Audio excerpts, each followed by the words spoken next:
Are you guys looking to buy a Go Fast Camper V2? If so, today I'm going to be going over the pros, cons, tips, and tricks on everything that I know about the GFC after a full year of owning it.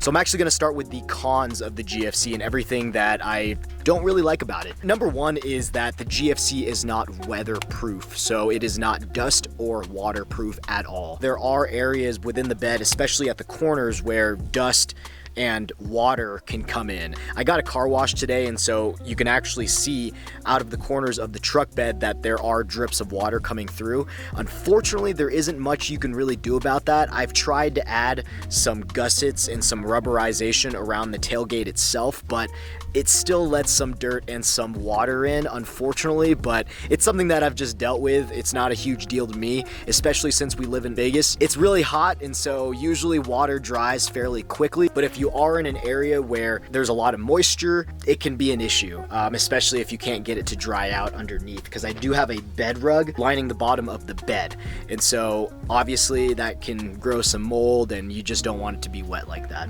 So that is definitely one of my first cons, is that it is not weatherproof. So the next con on my list is that the GFC can be pretty noisy when you're driving, especially with this overhang up top. And there really isn't much that you can do, especially as you're driving. You just can't control the amount of wind noise that you're gonna get. Something to get used to, and it also can pull the vehicle a little bit, especially if you are going into some crazy winds. This also did lower my miles per gallon, unfortunately. I think without the topper, I was probably getting about 15 miles per gallon, and with the topper on, with that little overhang up at the top right here, I'm getting about 12 to 13 miles per gallon at this point. So a couple miles less, especially with these gas prices these days. I think it is an issue with any type of cab over camper though, so I don't think it's anything that you can really get around, especially with truck campers that have that overhang on top of the cab. I have seen people create some wind deflectors at the very top though, so that is an option if you are a DIYer. Next on my list, and this is definitely more specific to Nissan Frontier having the Go Fast camper on it, is that I had to remove my Utilitrack rails out of the bed. Everything that I had to do to prep for getting the camper on, I actually have a full series on that entire journey. From Las Vegas, I drove all the way up to Montana to go pick up the camper. To get ready for that, I actually had to remove the cab over racks as well as the Utilitracks on the bed. That is just because it's a Nissan Frontier. For the Tacomas, they were able to mount the camper right into the Tacoma's Utilitracks. But for the Nissan Frontier, unfortunately, that was not an option when I got it. Just so you guys know, this truck is a 2012 Nissan Frontier. It's got about 128,000 miles on it, and it is the fourth GFC that has been installed on a Nissan Frontier, which is pretty cool. So I think my unit number is 1674, I believe. So next up on the list, the accessories for this camper are unfortunately not the cheapest. Everything that I've added, they're kind of expensive. These bull bars, they were about, I believe, 250 bucks per bar. The brackets to mount my 270 awning, those were over 100. I think they were like $120 for the brackets, just for the brackets to attach it to the camper. T-nuts for the camper, and those are like 20 bucks, I think, for a pack of 4. Accessories are expensive. The accessories that I've added, obviously the bull bars at the very top that allowed me to add like kayaks and stuff. I've also added the GFC ladder. That ladder by itself with the mantis claws that comes with, so that you can easily mount them on the top of the camper right here. That was about a $300 package deal. Again, the accessories can get pretty expensive. Prior to this, I did have a Smitty built rooftop tent, and so in comparison to a rooftop tent, there are a couple cons for the tent itself. It doesn't have a lot of places to hang stuff. So in our rooftop tent, there were a ton of like hooks, little pouches and stuff that you can put things in when you're inside the tent. Unfortunately, inside of the Go Fast camper tent, there really isn't much in there. You have to really add everything else to the tent itself, so that's why I've ended up adding like an accessory bag and other things like that, so I can add some extra storage inside of the tent.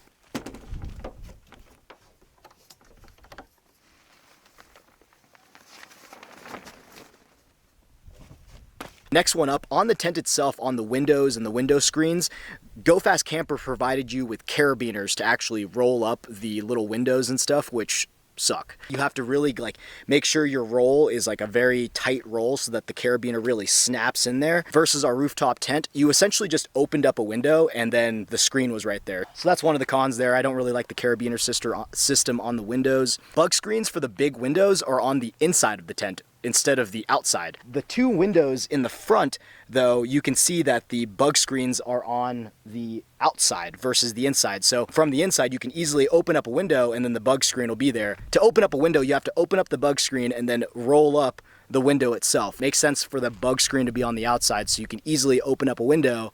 I don't know, it seems just kind of backwards to me. Another thing is that I don't like that you can't store anything inside the tent, really. I mean, the only thing we've been able to store is like 2 pillows and 1 blanket, but in our rooftop tent setup, we were able to store everything, all of our blankets, like multiple blankets, multiple pillows. We were able to store a ton of stuff inside of our Smitty built rooftop tent because it was a lot taller. Because the GFC does lay a lot flatter, there isn't a lot of room. We end up having to bring some additional bedding inside the bed whenever there's multiple of us. If it's just me, I'll bring a single sleeping bag, but if it's me, Carly, and the dog, we usually have to bring 2 extra pillows, another blanket, and stuff like that. So it's just kind of unfortunate that you can't just put everything you need to sleep inside of the tent itself and leave it in there. The rooftop tent inside of here is not as big as our Smitty built. So I believe the footprint of the bed up here is about, I want to say 72 by 54 versus our rooftop tent, which was a lot wider. And we've noticed inside the Go Fast camper, it's definitely a lot crowded in there when all 3 of us are in there. The rooftop tent, the width on the bed was about 60 by like 70 inches or something. It was just a lot wider and we enjoyed that. We had our rooftop tent for years prior to upgrading to the wedge tent. Unfortunately, this doesn't have is a rain fly. So on our rooftop tent, we had these poles that would come out, and this came with it.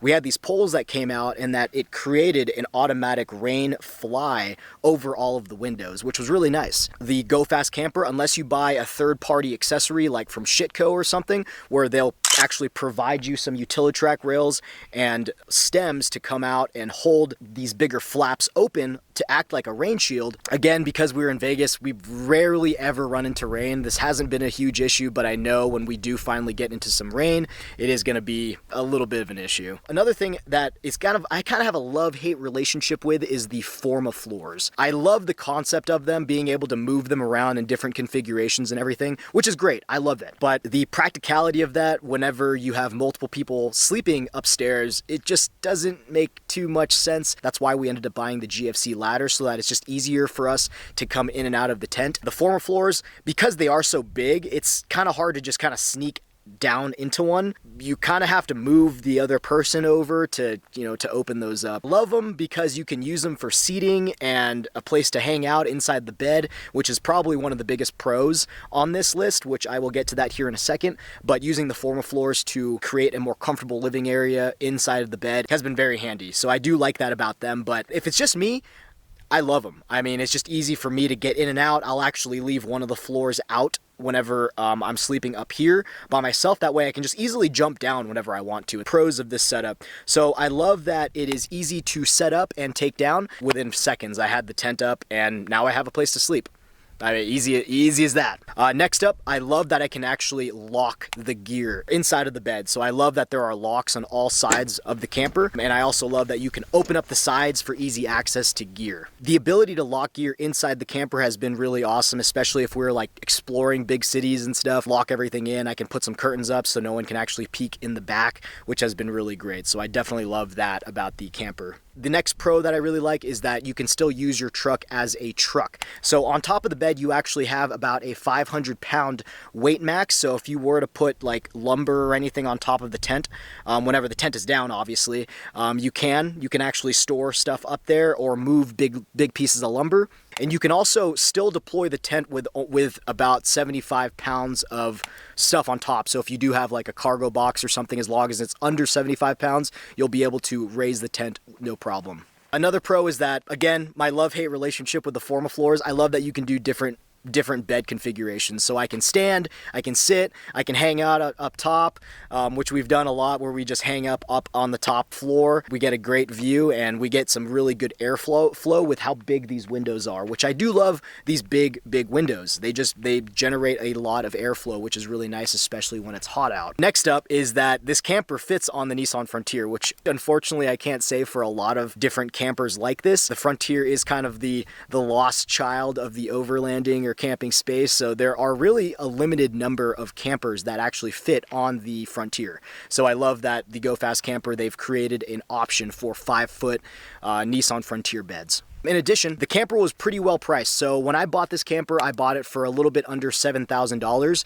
And by the time you factor in a really good wedge tent, which can be up to $3 to $4 grand, as well as a cab over your truck, you're already looking at about $3 grand for the truck cab as well as the tent. But the biggest difference here is that there is no separation. So you can actually open up all the floors and hang out in the bed, which is probably the biggest pro of this entire setup, is that whenever the weather is crappy, me and Carly and the dog can all hang out inside of here and just have a good time. We can fully stand up, we can move around in there. It's been awesome. We love that ability to be able to hang out inside the bed. And those are pretty much the biggest pros that I love. If you guys have been following me for a while, you know over the last year, I've probably taken the camper out and slept in it for close to probably 50 nights. From my trip all the way up to Montana, I camped all the way back down. I drove it out to San Felipe, Mexico, and camped out of there for about 7 nights. Me, Carly, and the dog have done a 12-day road trip through California in this camper. We've loved it. It's been great. I wouldn't call it a full-time living camper. I'd most likely never do that in something like this, especially because it's not weatherproof. That's kind of the biggest drawback, is that you can really get dust and water and stuff like that inside the camper. Luckily for us being in Vegas, we haven't had a big water issue at all, but I can definitely see that being a problem there. So a couple of accessories that I've added to the GFC. Bike bag racks that I've added. Got an indoor little bike bag in here so that we can store our curtains in there. I've also created some curtains, some makeshift curtains for the front and the back, because I did get the camper with windows going straight through so I could still use my rear view mirror. I've also added some string lights to the bed itself as well. And then we got a paper towel holder right here. I've also added the 270 awning by OVS. And then right here I got I call it the GFC organizer, but it's actually just like a car seat organizer or a car organizer where there's just a bunch of pouches. But I've added a ton of these little clips everywhere within the camper so that I can easily hang things all over. So I got some over here. I got some that line the bed over here. They're kind of all over the place, but it makes it really handy to hang things. And I got some back here as well as a kind of close hook. Overall, the Go Fast camper has been awesome. I've really loved it. It's been a great upgrade. I can't believe it's already been a year since we've gotten this camper. It's taken us on some awesome adventures, and if you guys have been following for a while, you guys can see that we've been going everywhere with it, especially since it's on the truck. The truck's 4-wheel drive, so it really takes us anywhere that we really want to go. Really, the biggest drawback is the weatherization of it, not being dust-proof or waterproof. That's been really the biggest drawback. That's what's really kept me from building anything that lives inside of here, just because I feel like it would get wet underneath and it just get really dusty and gross. The way I use the camper is I usually pack it up and then I take it all out. If you guys are interested in more videos or information around the camper, I'll leave a playlist of all of the GFC type build things that we've done with the camper, as well as a playlist to all of the adventures we've taken the camper to.